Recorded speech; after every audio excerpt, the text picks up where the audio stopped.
figure de proue du gouvernement d'Emmanuel Macron, Gérald Darmanin entretient, selon Le Parisien, une relation de confiance avec le président.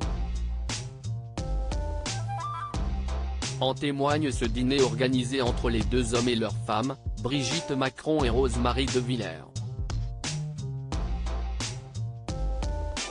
Si la première dame est bien connue du grand public, l'épouse du ministre de l'Intérieur, elle, est bien plus discrète. Âgée de 35 ans, elle est originaire des Hauts-de-France, tout comme son mari. Titulaire d'un master en droit et management à l'école de commerce ESCP, Rose-Marie De Villers occupe le poste de directrice conseil chez le groupe de communication Havas. Privée, elle n'apparaît que très rarement aux côtés de son époux.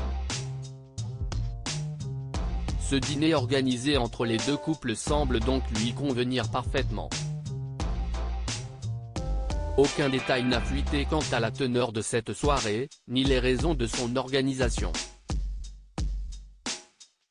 De même, aucune photo du président et de la première dame, ou du ministre de l'Intérieur et de sa femme, à cette occasion, n'a été publiée.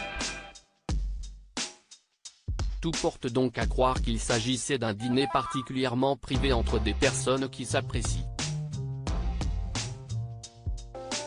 Pas de quoi, cependant, pousser Gérald Darmanin à en oublier la hiérarchie. Selon Le Parisien, si le président le tutoie, Gérald Darmanin continue d'employer le vouvoiement de rigueur. Toutefois, ce détail ne change rien, les jalousies semblent d'ores et déjà exister au sein du gouvernement. Qui sont les ministres du gouvernement Borne 3 ? Gérald Darmanin, l'homme de confiance d'Emmanuel Macron ? Macron lui passe tout, s'est indigné auprès de nos confrères du Parisien un ministre.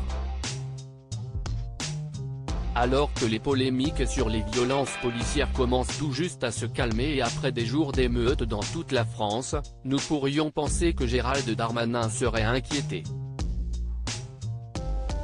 A priori, il n'est rien. De même, si le remaniement du gouvernement a vu le ministre de l'Intérieur rater de peu Matignon, en interne, il semble que les relations entre ce dernier et le président sont toujours au beau fixe et que la confiance règne entre les deux hommes. Gérald Darmanin, en homme politique ambitieux qu'il est, commencerait-il à positionner ses pions pour la présidentielle de 2027 ?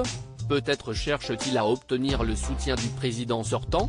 Selon le maire LR de La Baule, Franck Louvrier, cette relation servirait, en réalité, les deux hommes. Le président est conscient que la France dérive vers la droite, il lui faut des gens qui incarnent ces idées-là.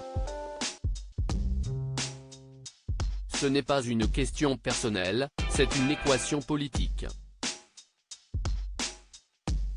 Emmanuel Macron a besoin de Gérald Darmanin et Gérald Darmanin a besoin d'Emmanuel Macron. Article écrit en collaboration avec 6 médias. Crédit photo, Raphaël Lafargue-Poul.